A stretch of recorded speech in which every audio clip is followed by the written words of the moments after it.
আমরা সৌভাগ্যবান, অনেক দিন পর আমরা বগুড়া সদরেতে আমাদের নিজের সন্তান, নিজের ভাই, নিজের এলাকা, নিজের মাটির মানুষের সংসদ সদস্য জনাব রিজাউল করিম বাদশা ভাইকে এখানে পেয়েছি। দীর্ঘ 17 বছর আমরা কোনো এমপি পাইনি, স্থানীয় কোনো এমপি পাই নাই। আমরা সাতগ্রামবাসী গর্বিত। আজকে মূলত আমাদের যে সভা করা হয়েছে এখানে, গতকালকে যখন আমাকে তৎক্ষণাৎ জানানো হলো যে সাতগ্রামে এখানে মাদক বিরোধী একটা সমাবেশ করা হবে, আমি তৎক্ষণাৎ মাইকিংয়ের ব্যবস্থা, বিভিন্ন ওয়ার্ডে সবার সঙ্গে যোগাযোগ এবং বিভিন্ন পর্যায়ের নেতৃবৃন্দকে জানানোর মাধ্যমে আজকে তৎক্ষণাৎ আয়োজন করেছি। হয়তোবা একটু অপ্রতুল হয়েছে, আমি দুঃখিত। অন্য কোনো বড় জায়গা নিতে পারতাম। বৃষ্টির কারণে আমি এই ছায়ার নিচে নিয়েছি। যদি বৃষ্টি হয়, গতকালকে বৃষ্টি হয়েছে।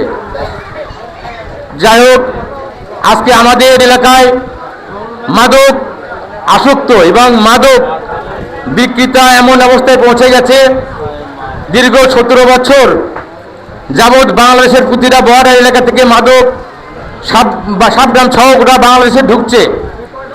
আমি পিছনে একটু কথা বলতে চাই। 2016 সালে যখন আমি চেয়ারম্যান ছিলাম, তখন দেখেছি মাদক ছিল শহর ভিত্তিক, গ্রামের কিছু বাজার ভিত্তিক। আমি সেই সময় আমার লোকজনকে নিয়ে রাত্রেবেলা অনেক সময় আমি ডিউটি করেছি। বিভিন্ন জায়গায় আমি মাদক সেবীকে ধরেছি, বিভিন্ন প্রকার শাস্তি করেছি। কিন্তু এখন এমন পর্যায়ে পৌঁছে গেছে, শহর এবং বাজারে মাদক নেই, আমাদের প্রত্যন্ত অঞ্চলে মাদক ছড়িয়ে গেছে। বিশেষ করে আমাদের এই সদরের শেষ সীমানা এবং গাবতলীর শেষ সীমানায় এখানে 0 পয়েন্টে মাদক বেশি কেনা বেচা হচ্ছে। শুধু তাই নয়, এখানে ডিলারের আবির্ভাব হয়েছে। আমাদের এই ক্ষুদ্র ধাম এলাকা, বুজুর্গ ধাম এলাকা এবং সন্ধ্যাবাড়ি এলাকায় বেশি মাদকের ডিলার পাওয়া যাচ্ছে, আমরা যে তথ্য পেয়েছি। আমি তাই বলতে চাই, আজকে প্রশাসন আছেন এবং মাননীয় সংসদ সদস্য আছেন। আমরা যখন কোনো মাদক আসক্তকে ধরতে চাই, কোনো মাদক ডিলারকে ধরতে চাই, তখন তাদেরকে একটা আলামত দিতে হয় আমাদেরকে। আলামতটা কি? কিছু পরিমাণ মাদক সহকারে তাদেরকে ধরে দিতে হয়।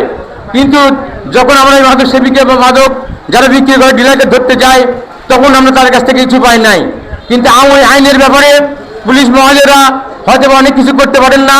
ধরা পড়লেও 2-4 দিন জেল খেতে আবার বাইরে চলে আসে, কিংবা রাস্তার মধ্যে চলে আসে কোনো আলামত না থাকার কারণে।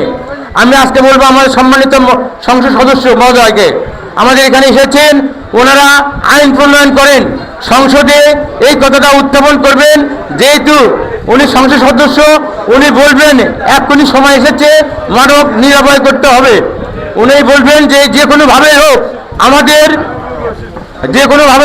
আমাদের এই আইনকে আরো মডিফাই করে, যাতে এই মাদক বিরোধী, যাতে করে এই আইনটা আরো কঠোর করা হয়। যাদেরকে আইনের আওতায় নেওয়া যায়। এবং এখানে দেখা যায় যে শুধু মাদকের যারা জড়িত, তারাই এখানে সন্ত্রাসী, তারাই বালু ব্যবসা করে, তারাই মারামারি করে, তারাই চাকু মারামারি করে, তারাই ছিনতাই করে, তারাই এখানে হানি করে, এই মাদকবাসীর ব্যবসাকে কেন্দ্র করে। আমি আমার সম্মানিত সংসদ সদস্যকে বলবো, আপনি কথাটা সংসদে তুলে ধরবেন, যাতে করে কঠোর একটা আইন প্রণয়ন করা যায়।